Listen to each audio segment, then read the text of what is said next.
Hello, beautiful human, and welcome to another episode of the True Brit podcast. So, I've been hearing the last 2 years of working at Dreamglade, I've been hearing lots of guests say they don't know how to love themselves. They really want to learn how to love themselves, but they don't know where to start. So, I'd like to give you guys some practices that I've learned along the way, and I've been practicing with myself. Really, what I've learned is it's a relationship, right? It's just like you're forming a relationship with a friend or a loved one or a romantic partner, but you're forming this relationship with yourself. And for a lot of us, that can actually be the hardest one because a lot of us are the most critical and the harshest on ourselves. So when people come to me and ask, how do I love myself more? First of all, just understand that you are worthy of love exactly as you are right now, just as you are. And knowing that you can love and accept yourself in this moment is huge. It's a great starting place. But again, some people might be like, what if I can't do that? I just feel like that seems so far away. So I was talking to Ben the other day, and he had a really good advice for where to start.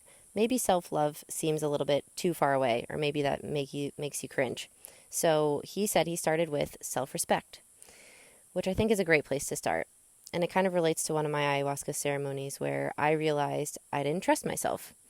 And I realized this because I didn't think of myself as this huge liar, so it kind of surprised me. I'm like, I thought I was pretty honest and good with my word, but ayahuasca showed me that there's lots of times where I made little promises to myself that I didn't keep. Like, for example, I'd say, okay, tomorrow morning I'm going to dream journal and then I'm going to do yoga. And I'd wake up and I just wouldn't have time to do yoga. I would deprioritize myself. And so that was actually a lie. Like, I was telling myself a lie, or I was lying to myself. And while I didn't think that made a big difference because I'm the only one involved here, I'm not letting anyone else down, what I learned is that actually does make a big difference because when I'm essentially lying to myself and breaking promises with myself, even when it's small things, then I'm teaching myself that I can't trust myself. And that makes me feel like I can't trust anyone else because everyone else is probably lying too.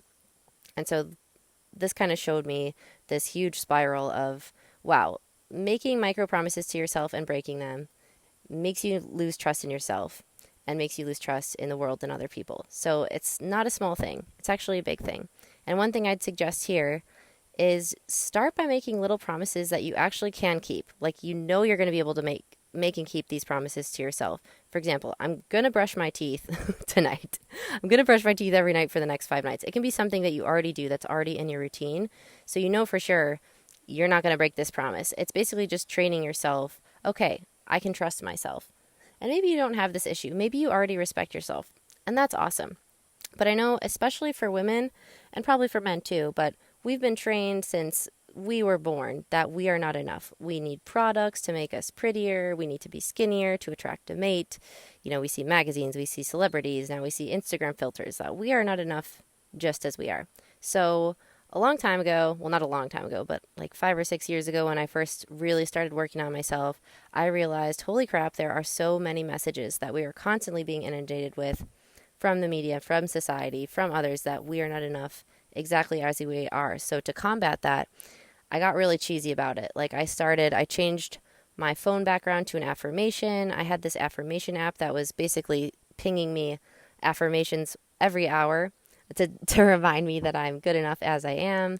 I had Post-it notes all over my mirror with affirmations and just little reminders. So I was trying to counteract all of the negative messages I was getting with all of these positive messages. And then another thing on that note that I always recommend to people is called mirror gazing. Gazing into a mirror at yourself. Now, this sounds silly, and I will admit it definitely felt weird the first few times that I did this. But what the practice is you look at yourself in a mirror. And I started doing this like every time I went to the bathroom because I'd wash my hands after and just look at myself in the mirror. And that was when I started doing these mirror gazing affirmations. So what you do is you look at yourself in the eye, and ideally you say this out loud. So hopefully there's no one around. And you say out loud, I love you. And then you start saying basically compliments to yourself, things that you wish other people were saying to you or thinking about you. But instead of needing to hear them from anyone else, you give those to yourself, baby. So my sister walked in on me a couple times doing this, which was pretty funny. But I essentially became my own cheerleader. Like, at first, when I looked into the mirror at my own eyes and said, I love you, and all these nice words like you are powerful, you are magnificent, you are beautiful, you are strong, you are intelligent, yada, yada, yada. It felt weird, but something really interesting happened after a few times. I started believing it. It stopped feeling silly and it started feeling like, yeah, you're right. As if I was really creating a relationship with myself and really starting to respect myself. And after a while, it's just become maintenance. I don't do it out loud anymore, but I mean, when I can, when I'm alone, I do. And I'll talk to myself, like, again, as if I'm my own cheerleader, my own best friend. But every time when I wash my hands, I look at myself in the mirror and I say really sweet things to myself and to my own eyes. So I'm suggesting that you try this. Even though it sounds funky, I suggested that my dad try this, and I hope he doesn't mind me sharing this, but it was just really beautiful that he was really resistant to it, as many people are. They're like, why would I do that? It's probably not going to work. It's probably not that powerful, and maybe they just feel uncomfortable because it's weird. So my dad tried it, and he told me that when he looked into his own eyes and said, I love you, he burst into tears. So this can be powerful. Don't be surprised if you feel all kinds of emotions when you're doing this. So that's one big one I recommend to a lot of people. And again, self-love is a relationship with yourself. It's just like you cultivate and maintain relationships with loved ones, with partners, with family members, with whoever, with friends. I think your relationship with yourself is your most important because you're going to be with you until you die. And that's all you have, like, guaranteed. So it makes sense to love yourself and become your own best friend, confidant, cheerleader. So, on to the next practice. This could be called self-soothing. So, something I've learned over the years too is little practices that you can soothe yourself. And of course, it's really nice to have friends or loved ones comfort you, but learning how to soothe yourself and comfort yourself when you're feeling down is really important because, again, you're with you for the rest of your life. So if you can start and maintain this relationship with you, you're just going to be a better version of yourself. And why not love yourself if you're stuck with yourself? So another one, self-soothing. This can look like a lot of different things. For me, if I'm ever in a state of distress, if I feel like my nervous system is kind of fried, just give myself a hug. Like literally wrap my arms around myself, close my eyes, take a couple deep breaths. Another really good one for your nervous system is just place your hands on your heart, or one hand on your heart, one hand on your belly. Take a few deep breaths. That's really good. Another one, self-massage. So I massage myself all the time. My neck, my shoulders, my arms, my legs, my stomach, or my feet. I find massaging my feet to be a very comforting practice, especially because there's a lot of acupressure points on the bottoms of your feet that kind of relate to the rest of your body. So it's really good for all over body health, but it's also just a really nice touch. Most of us don't spend that much time giving our feet some love, if any. So I like to do this a lot in my yoga practices, but just start massaging your feet. Really give them some love. Send them some gratitude as you do it for keeping your body up, walking around, absorbing all that energy from the ground, from the earth, and just taking a lot of beatings, a lot of hits. So spend some time to just massage your feet. Really get in there using your thumbs, get in there using your, massage each toe, the balls of your feet, the soles of your feet, your heels, your ankles, your Achilles, the tops of your feet, everything. Just really take some time to massage yourself. That really helps me too. Another self-love thing, singing and dancing. I've already talked about this on the podcast, but just singing to yourself or dancing is just fun. Sometimes you just need to play and have a little fun. Remind yourself not to take it all so seriously. It's all okay, and you're exactly perfect the way you should be. A really helpful app for meditations is Insight Timer, INSIGHT Timer. There's tons of free meditations on that app, and if you're specifically looking for some affirmations, they have tons of affirmations, meditations on that app. You can find lots and lots of meditation guides on there, so if you listen to a few and you're like, ick, that does not resonate with me, you can easily search and find some other ones that you like and that sound good for you. I really like doing affirmations when I wake up or when I go to sleep. And my last practice is kind of related to this, and it's something that I read in a book that Paige bought for me, Rise, Sister Rise. It's so good, and this practice has felt really important to me. and also really cheesy. So I had a lot of resistance to it, but man, it is actually really powerful. So I'll explain the practice. What you do is you write a letter to yourself. And in the book, she says, write a 3-page letter. This actually was more difficult than I thought. 3 pages seems pretty long when you're just talking to yourself. But basically, you're going to write a letter as if it was to a friend or a loved one, but it's going to be to yourself. And write this letter and talk about all of the things that you admire about yourself, everything that you're proud of, all of the things that you've accomplished, all of the obstacles that you've overcome, all of the traits and qualities that you have that you admire in yourself. Again, as if you were talking to a friend, but you're talking about yourself. And it can be things that you've overcome across your lifetime. It can be traits that you've recently gained that you're proud of yourself for. It can be anything. So take some time and write this letter to yourself. Again, 3 pages is ideal, but if it doesn't get there, that's fine too.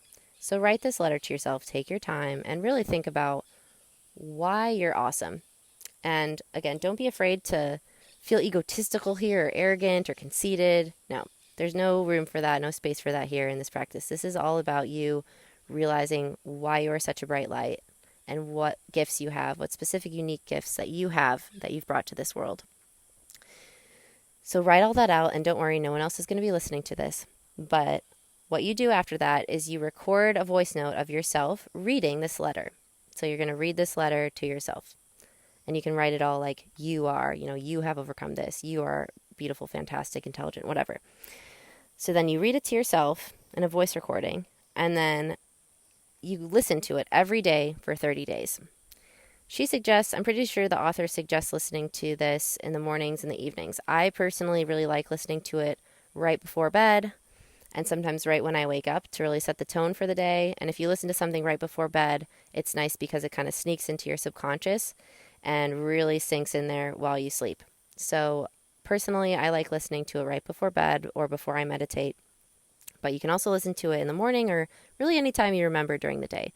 So do your best to do this.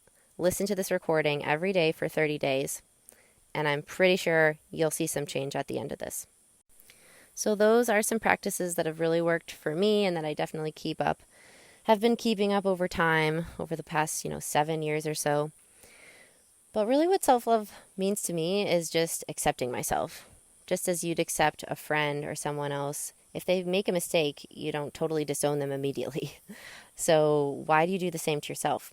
I realized I was hypercritical and tended to be very judgmental of all those around me, and where it was really stemming from was me being hypercritical of myself and very judgmental of myself without even realizing that was kind of the root of the problem.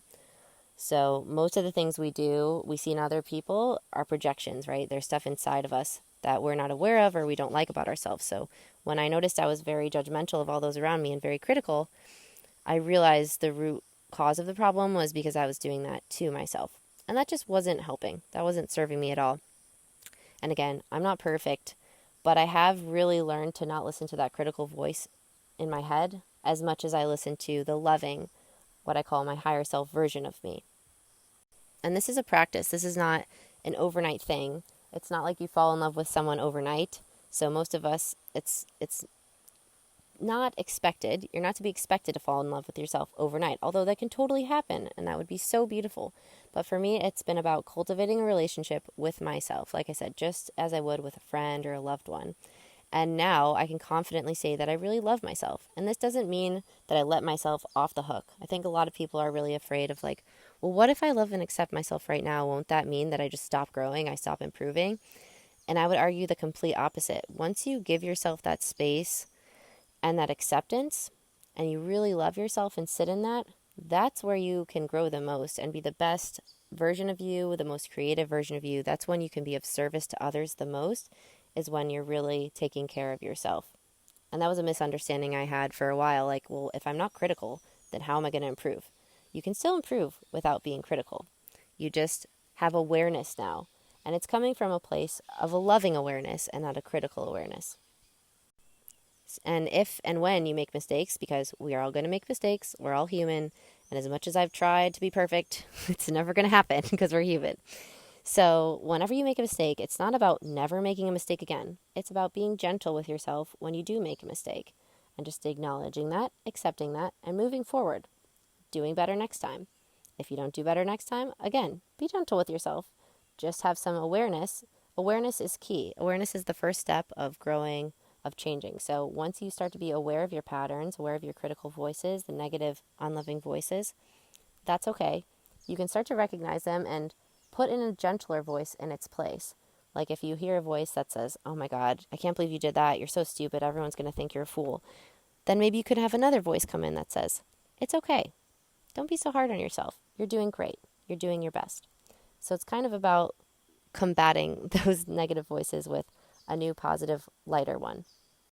For me, I think that was the hardest part of really feeling like I could fully love myself, was loving myself as an imperfect human being, because I just kept thinking, well, I'll love myself when I, dot, dot, dot, fill in the blank, lose X number of pounds or work out every single day or whatever it is.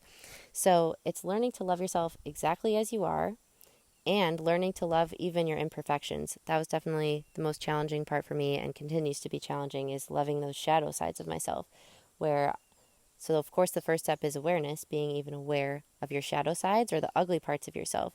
I know a lot of people talk about shadow work, but for me, what it is, shadows are the parts of you that are hidden. So maybe you're not even aware of them, or they're just dark and ugly. Maybe you're aware of them, but you don't want anyone else to see them. You feel ashamed of them. You feel like they're gross, icky parts of you.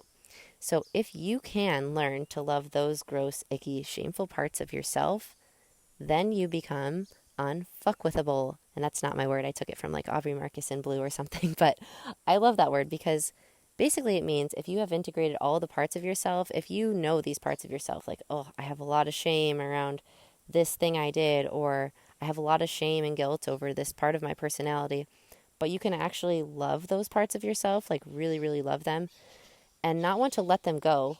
Like I see a lot of people, especially in ayahuasca ceremonies, where they know this icky part of them exists and they keep saying that they want to let it go.